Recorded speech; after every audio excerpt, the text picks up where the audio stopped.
Well, Brown, a disappointing final scoreline, but it looked very evens up till about the sending off offence. I would agree completely with that. It was a competitive match. I don't think Ayr imposed themselves on the game maybe the way that they could have, but I think a lot of that was down to how we set up and how we played. And I was really happy with how the boys performed. Their work rate was first class. They were in the game. They got the equalising goal, and I felt really confident at that particular point we could go on and at least take a point, if not more, from the game. But the sending off decision obviously turns the game in Ayr's favour, and unfortunately for our boys' perspective, the work rate and the performance they put in doesn't really show on the scoreline, because 4-1 looks like a heavy defeat for home, which on the paper it is, but the performance for that 65-70 minutes didn't deserve that at all. You were creating some chances, especially in the first half as well, but really the game was very, very flat for most people watching. Yeah, and then we're coming to an away ground, a team that's top end of the table. We don't mind that. You don't mind the game being flat and putting them out of their rhythm. And as I felt as the game was going on, our rhythm was getting better. We just needed to refine a bit of our movement and ball into the final third. And if we'd done that, we'd have created more clear-cut chances. But as I said, I was really pleased with the effort and the work that they put in. We could have refined our forward play a little bit better, but yeah, it wasn't a classic game, I don't think, for anybody coming and watching it. And as I said, Ayr came away with the 3 points in the 4-1 win. For anybody from a Stenhousemuir perspective watching it, it's not what we deserve tonight. So now you've got a little bit of problems with bookings lining up to losing players for a while. Yeah, tonight with the sending off, obviously suspension at that point, and then we've got a couple of players amassing bookings that might take them over the points tally tonight. So we'll have a few suspensions coming up over the coming weeks. Thankfully, we've not got a sort of problem with injuries or anything at the club at the moment. So hopefully we should be able to deal with that.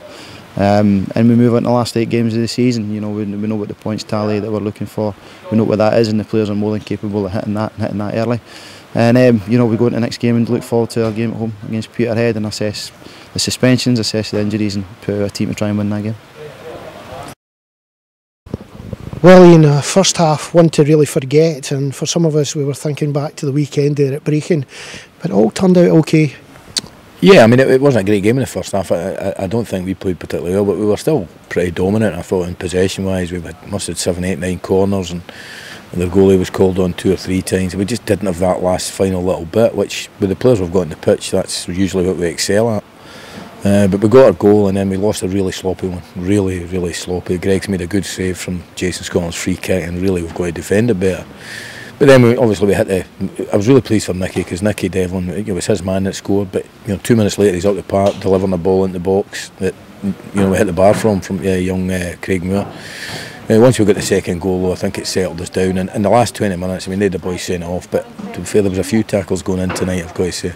And I thought the last 10-15 minutes, 20 minutes, we played some great stuff. Really pleased for all the subs. All the subs did really well.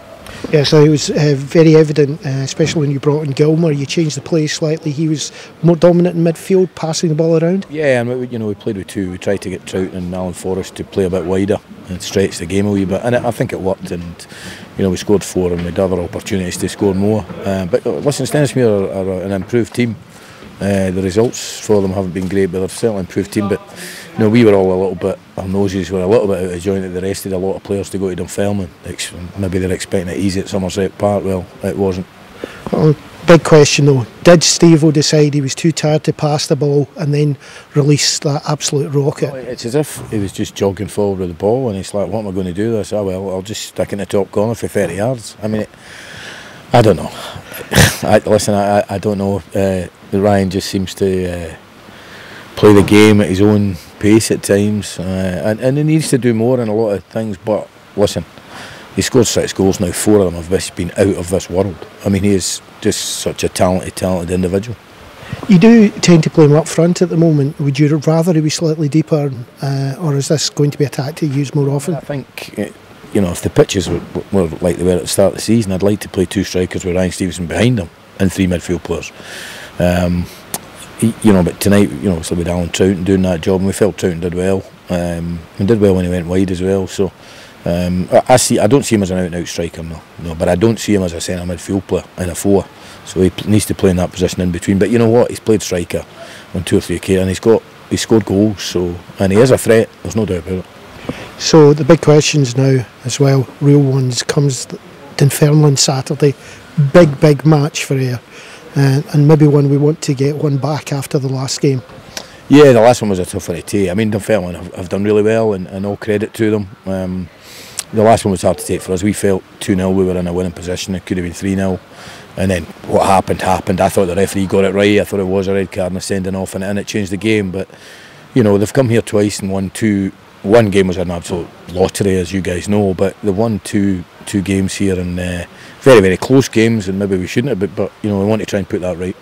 So is it a tough selection choice then on Saturday? You've got so many players back fit. Yeah, but it's nice to have. It's nice to have it. You know, as I said to you off camera, I mean, a lot of these players have been out for a good while, and you know, and we're not full time. It takes us a wee while to get them back up to. Some of them are getting there now, but it'll be another 2 or 3 games before you see them at their best.